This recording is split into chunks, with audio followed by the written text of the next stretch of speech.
இப்போ நோட்டேஷன்ஸ் வந்து நான் எஸ்எஸ்டி எஸ்எஸ்பி எஸ்எஸ்டபிள்யூன்னு யூஸ் பண்ணியிருக்கேன்ல, வேற புக்கு ரெஃபர் பண்றவங்க வேற நோட்டேஷன் கூட யூஸ் பண்ணலாம். நோட்டேஷன் ப்ராப்ளமே கிடையாது, எந்த நோட்டேஷன் வேணா யூஸ் பண்ணிக்கலாம். எஸ்எஸ்பின்னு இருக்கிற இடத்துல எஸ்எஸ்சின்னு யூஸ் பண்ணலாம், எஸ்எஸ்டபிள்யூன்னு இருக்கிற இடத்துல எஸ்எஸ்இன்னு யூஸ் பண்ணுவாங்க. பிகாஸ் இட் இஸ் எரர், அதனால அப்படி யூஸ் பண்ணுவாங்க. நோட்டேஷன் ப்ராப்ளம் கிடையாது. உங்களுக்கு எது ஈஸியா, எது ஏற்கனவே நமக்கு நல்லா தெரியுதோ அந்த நோட்டேஷன்ஸ் யூஸ் பண்ணிக்கலாம். இது நான் வந்து ஃபாலோ பண்ற நோட்டேஷன்ஸ் இப்போ இந்த வீடியோல கொடுத்துருக்கேன். ஸோ நோட்டேஷன் மாறினாலும் ப்ராப்ளம் இல்லை. Okay, first SST. எஸ்எஸ்டின்றது டோட்டல் சம் ஆஃப் ஸ்கொயர்ஸ். அடுத்தது sum of squares between values, அதான் பி. அப்புறம் sum of square within samples. Between சாம்பிள்ஸ்னா பி, வித்தின் சாம்பிள்ஸ்னா டபிள்யூ. அந்த டபிள்யூக்கு பதிலாக இயும் யூஸ் பண்ணியிருப்பாங்க, எரர் அப்படின்னு யூஸ் பண்ணியிருப்பாங்க. லாஸ்ட்ல கேபிட்டல் எஃப். இந்த கேபிட்டல் எஃப்ன்றது எம்எஸ்பி பை எம்எஸ்டபிள்யூ. எம்எஸ்பி எம்எஸ்டபிள்யூன்றது மீன் ஸ்கொயர் வேல்யூ. அடுத்தது R minus one N minus R. இப்போ நம்ம சம் போடும்போது இது வந்து அனோவா டேபிள். நம்ம கால்குலேட் பண்ண எஸ்எஸ்பி எஸ்எஸ்டபிள்யூ வச்சோம், டிகிரி ஆஃப் ஃப்ரீடம் வச்சோம், எம்எஸ்பி எம்எஸ்டபிள்யூ கண்டுபிடிச்சிருவோம். அதை வச்சு நம்ம எஃப் டெஸ்டோட ஃபார்முலால சப்ஸ்டியூட் பண்ணுவோம். இங்க எந்த வேல்யூ நமக்கு கிரேட்டர் தென் ஒன்னா இருக்கோ அது நியூமரேட்டர்லயும், எந்த வேல்யூ கிரேட்டர் தெனோ அது நியூமரேட்டர்லயும், ஸ்மாலர் வேல்யூ டினாமினேட்டர்லயும் வந்துடும். நம்ம இதை வந்து எப்படி வேணா மாற்றி எழுதிக்கலாம். ஒரு சம் பார்க்க போறோம். A head of the department of the Consumers Research Organization have the responsibility of testing and comparing lifetime of 4 brand of electric bulb. So இங்க சாம்பிள் வந்து 4 சாம்பிள், 4 பிராண்டுக்கு என்ன செக் பண்ண சொல்றாங்க? லைஃப் டைம் செக் பண்ண சொல்றாங்க. So நமக்கு தேவையானது இது ரெண்டும் தான். 4 பிராண்ட் கொடுத்துட்டாங்க, 4 பிராண்டுக்கு ஒரே ஒரு ஃபேக்டர் தான் செக் பண்ண சொல்றாங்க, தட் இஸ் லைஃப் டைமை செக் பண்ற சொல்றாங்க. And suppose you test the life time of 3 electric bulb each of 4 brands, each entry representing the lifetime of an electric bulb. கீழே வந்து அதோட டேட்டாவை டேபிள்ல கொடுத்துட்டாங்க. பிராண்டு ஏபிசிடி 4 பிராண்டோட வேல்யூவும் கொடுத்துருக்காங்க. And can we infer that mean lifetime of 4 brands are equal? நம்ம வந்து இது ஈக்குவல் அப்படின்னு சொல்ல முடியுமா அப்படின்னு கேட்குறாங்க. நம்ம நல் ஹைபோதிசிஸ்ல ஆமா அது ஈக்குவல் அப்படின்னு தான் நம்ம ஸ்டார்ட் பண்ண போறோம். ஸோ ஃபர்ஸ்ட் என்ன எழுதணும்? நல் ஹைபோதிசிஸ். ஸோ நல் ஹைபோதிசிஸ் நம்ம என்னென்னு எடுத்துக்க போறோம்? ஹெச் நாட்ல வந்து μ1 ஈக்குவல் டு μ2 ஈக்குவல் டு 4 பிராண்டு. ஸோ μ3 அப்படின்னா 4 சாம்பிள்னு அர்த்தம். μ1 μ2 μ3 μ4 ஆல் ஆர் ஈக்குவல். அவங்க ஈக்குவலான்னு செக் பண்ண சொல்லியிருக்காங்க, நம்ம ஆல் ஆர் ஈக்குவல் அப்படின்னு ஸ்டார்ட் பண்ணிட்டோம். And alternate hypothesis. ஆல்டர்னேட் ஹைபோதிசிஸ்னா நாட் ஆல் ஈக்குவல், எல்லாமே ஈக்குவல் கிடையாது அப்படின்னு சொல்லிட்டோம். இப்போ நமக்கு தேவை x1 x2 4 பிராண்டோட வேல்யூவையும் டேபிள் ஃபார்மேட்ல எழுத போறோம். x1 x2 x3 x4 4 brand. இதுக்கு எனக்கு ஸ்கொயர் வேணும். So x1 square, x2 square, x3 square, x4 square. x1ஓட வேல்யூ 20, 19, 21.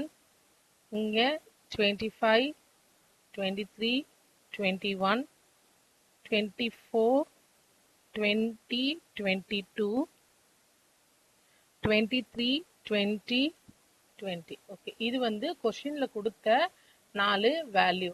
இப்போ நம்ம என்ன பண்ண போறோம்? இந்த 4 வேல்யூக்கும் நம்ம ஸ்கொயர் வேல்யூ கால்குலேட் பண்ண போறோம். உங்களுக்கு டேபிள் வேணும்னா நீங்க இந்த மாதிரி டேபிள் மாதிரி போட்டுக்கோங்க. நான் வந்து டைம் சேவிங்காக அப்படியே விட்டுட்டேன்.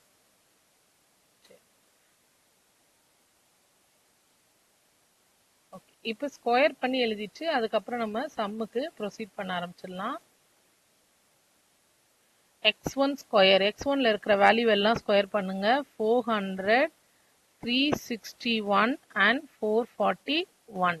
x2ல இருக்கிறதெல்லாம் ஸ்கொயர் பண்ணும்போது 625, 529, 441.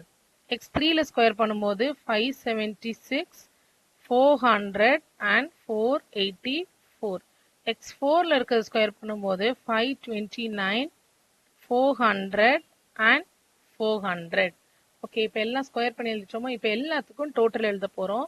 60, 69, 66, 63, 1202, 1595. இதுதான் ஃபர்ஸ்ட் ஸ்டெப்பு. கொடுத்துருக்கிற வேல்யூவை எழுதி காலம்ல எல்லாத்தையும் ஆட் பண்ணி முடிச்சிட்டோம். ஓகே, இப்போ ஃபர்ஸ்ட் வேல்யூ நான் என்ன கண்டுபிடிக்கணும்? ஸ்டெப் 1. இதை வந்து நீங்க நல்லா மனப்பாடம் பண்ணி வச்சுக்கணும். ஸ்டெப் 1ன்றது கேபிட்டல் N, அடுத்தது கேபிட்டல் T, அடுத்து T square by N, SST, SSB, SSW. Step 7ல இருந்து லாஸ்ட்ல வரும். அந்த இன்னொரு டேபிள் போட்ட அப்புறம் தான் 7க்கு வர முடியும். ஸோ 6 வரைக்கும் நம்ம கடகடன்னு எழுதிடலாம். இப்போ ஸ்டெப் 1க்கு போயிடுவோம். ஓகே, ஸ்டெப் 1 வந்து நம்மளோட கேபிட்டல் N. கேபிட்டல் Nன்றது number of observation, total number of observation. நமக்கு டேபிள்ல வந்து எவ்வளோ அப்சர்வேஷன்ஸ் கொடுத்துருக்காங்க? 3 ரோ அண்ட் 4 காலம் இருக்கு. அப்போ 3 into 4 மொத்தம் 12 வேல்யூஸ் இருக்கு. ஸோ கேபிட்டல் Nன்றது 12 ஃபர்ஸ்ட் ஸ்டெப். அடுத்தது கேபிட்டல் T. கேபிட்டல் Tன்றது sum of all values. Value எல்லாத்தையும் ஆட் பண்றாங்க. சம் ஆஃப் ஆல் வேல்யூஸ்ன்றது இங்க இருக்கிற இந்த வேல்யூ. ஓகே, இந்த வேல்யூ எல்லாத்தையும் ஆட் பண்ணா எனக்கு சம் ஆஃப் ஆல் வேல்யூஸ் வந்துடும். எதை ஆட் பண்ணணும், எந்த வேல்யூ அப்படின்னு மறக்காம இருக்கணும். 60, 69, 66 பிளஸ் 63.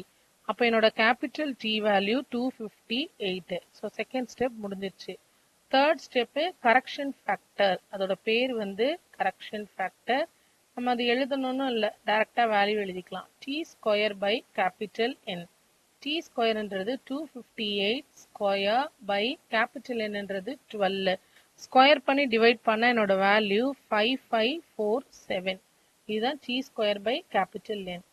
அண்ட் ஃபோர்த் ஸ்டெப்ன்றது SST. SSTன்றது summation of xij square minus T square by N. xij ஸ்கொயர் அப்படின்றது எக்ஸ்பேண்ட் பண்ண போறோம். ஸ்கொயர்ல இருக்கிற டோட்டல் வேல்யூ ரெண்டாவது பார்ட். ஸோ ரெண்டாவது பார்ட்ல இருக்கிற டோட்டல் வந்து 1202. இதெல்லாமே எக்ஸ்பேண்ட் பண்ணி எழுதுறேன். x1 square ஒவ்வொன்றத்தோட summation. x2 square நமக்கு இங்க 4 தான் இருக்கு. So x3 square plus x4 square minus T square by capital N. So x1 ஸ்கொயர்ன்றது 1202 plus 1595 plus 1460 plus 1329 மைனஸ் என்னோட T ஸ்கொயர் பை Nன்றது 5547. அந்த T ஸ்கொயர் பை Nன்றது இங்கே இம்பார்ட்டண்ட்டான ரோல் வந்து ப்ளே பண்ணும். எல்லாத்தையும் ஆட் பண்ணி 5547ஓட மைனஸ் பண்ணிக்கோங்க. நம்மளோட வேல்யூ 39. ஸோ SSTன்றது 39. அடுத்தது fifth step SSB, sum of square between the samples. Between the சாம்பிள்ஸ்ன்றது x1 square by N1, x2 square by N2, x3 square, இங்கே 4 சாம்பிள்ல N3, x4 square by N4 minus T square by N. Sorry, capital N. x1 square இப்போதானே நம்ம எழுதணும். 1202ன்றது x1 ஸ்கொயரோட, sorry, நம்ம வந்து இது வந்து x1 ஸ்கொயரோட சம்மேஷன். பட் இங்க வந்து x1 ஸ்கொயர் ஹோல் ஸ்கொயர். நான் இங்க வந்து பிராக்கெட் எழுதணும். x2ஓட ஸ்கொயர் அண்ட் x4ஓட square. It means 60 square by number of data வந்து ஈக்குவலா தான் இருக்கும். எல்லாத்துலயுமே 3 டேட்டா தான் இருக்கு. ஒவ்வொரு காலம் வைஸ் பார்க்கணும். இப்போ இங்க இருக்குல்ல காலம் வைஸ் ஒரு டேட்டா. நான் வந்து ஃபர்ஸ்ட் ஒன் மட்டும் ஹைலைட் பண்றேன். இதுதான் x1. x1ஓட டோட்டல் 60. அப்போ 60 ஸ்கொயர் அண்ட் அதோட நம்பர் ஆஃப் டேட்டா 3. 3 டேட்டா இருக்கு. So 60 square by 3. அடுத்தது 69 square by 3 plus 66 square by 3 plus 63 square by 3 minus ஏற்கனவே கால்குலேட் பண்ணி வச்சிருக்க இந்த வேல்யூ. இதை ஸ்கொயர் பண்ணி 3ஆல டிவைட் பண்ணிட்டு எல்லாத்தையும் ஆட் பண்ணா நமக்கு 5562 வரும். 5547 அதுல இருந்து சப்ட்ராக்ட் பண்ணா SSB equal to 15. So SSB யோட வேல்யூ கிடைச்சிருச்சு. SST கிடைச்சிருச்சு, SSB அடுத்தது SSW. So 6th step SSW. SSWன்றது நம்ம ஏற்கனவே கால்குலேட் பண்ண ரெண்டு வேல்யூவை தான் மைனஸ் பண்ண போறோம். SST minus SSB, that is 39. 39 minus 15 minus பண்ணும்போது எனக்கு கிடைக்கிற வேல்யூ 24. இப்போ எல்லா வேல்யூவும் கிடைச்சிருச்சு. இந்த எல்லா வேல்யூவும் கிடைச்ச உடனே இங்க ஒரு டேபிள் வச்சிருக்கோமா, நம்ம அனோவா டேபிள்னு ஒரு டேபிள் போட்டிருக்கோம் பாருங்க. இந்த இடத்துல கொண்டு வந்து ஃபில் பண்ண போறோம். இங்க ஸ்மால் ஆர்ன்றது அந்த ரோல இருக்கிற வேல்யூ, எத்தனை sample, number of samples. Capital என்னன்றது மொத்த டேட்டா. இதுல கொண்டு வந்து ஃபில் பண்ணும்போது புரிஞ்சிடும் அதுவும். ஸோ முதல்ல சோர்ஸ் ஆஃப் அனோவா டேபிள், இதுக்கு அப்புறம் தான் நம்ம அடுத்த ஸ்டெப் போவோம்.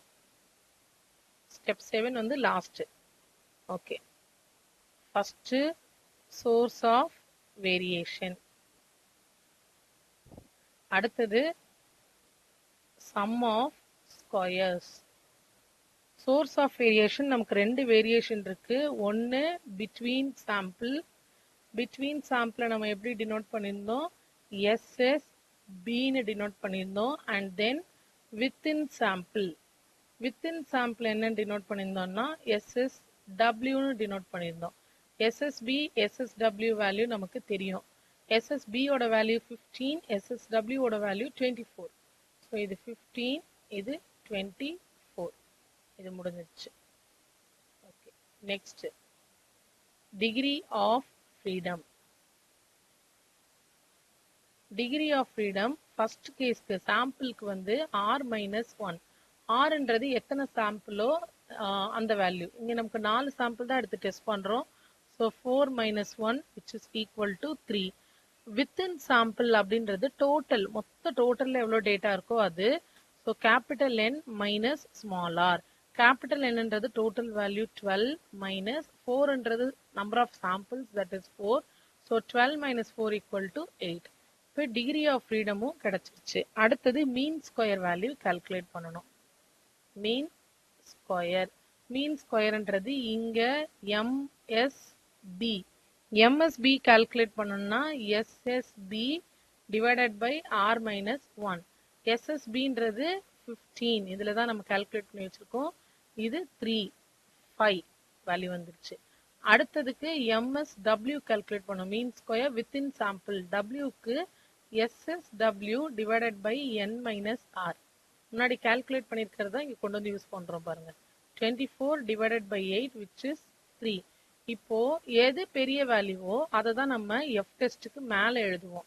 இப்போ என்னோட F டெஸ்டோட வேல்யூ எது பெரிய வேல்யூ, 5ஆ 3ஆ? 5 தான் நமக்கு பெரிய வேல்யூல. அப்ப MSB மேலையும் MSW கீழையும் வருது.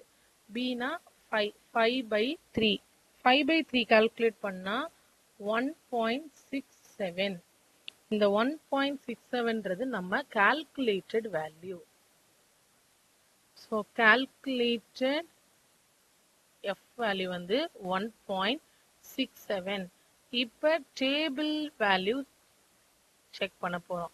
டேபிள் வேல்யூ செக் பண்றதுக்கு எனக்கு டிகிரி ஆஃப் ஃப்ரீடம் வேணும். டிகிரி ஆஃப் ஃப்ரீடம் நம்ம இங்க என்ன எழுதிருக்கோம், 3 and 8. ஸோ 3,8க்கு செக் பண்றோம் டேபிள் வேல்யூ. டேபிள் வேல்யூ இப்படிதான் இருக்கும். எஃப் டெஸ்டோட டேபிள் இப்படி இருக்கும். 3,8. 3ன்றத இங்க பார்க்கணும் மேல, அண்ட் ஹைலைட் பண்றதுக்கு. ஓகே, 3ல ஹைலைட் பண்ண முடியல.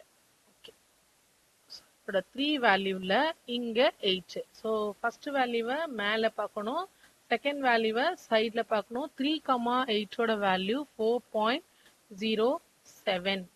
டேபிள் இப்படிதான் செக் பண்ணணும். அப்போ இதோட வேல்யூ 4.07.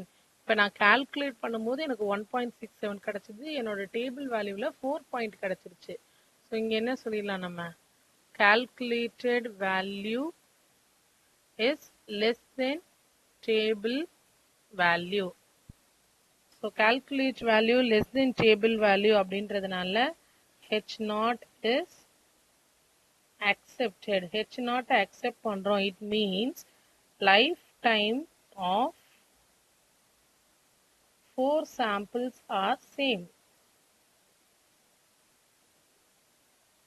அங்க எந்த டிஃபரன்ஸும் இல்லை, நாலுமே சேம்னு சொல்லிடுறோம். இதுதான் ஒன் வே கிளாசிஃபிகேஷன். ஒரே ஒரு ஃபேக்டர் செக் பண்றோம். ஸோ அடுத்த வீடியோல நம்ம 2 வே கிளாசிஃபிகேஷன் பார்க்கலாம்.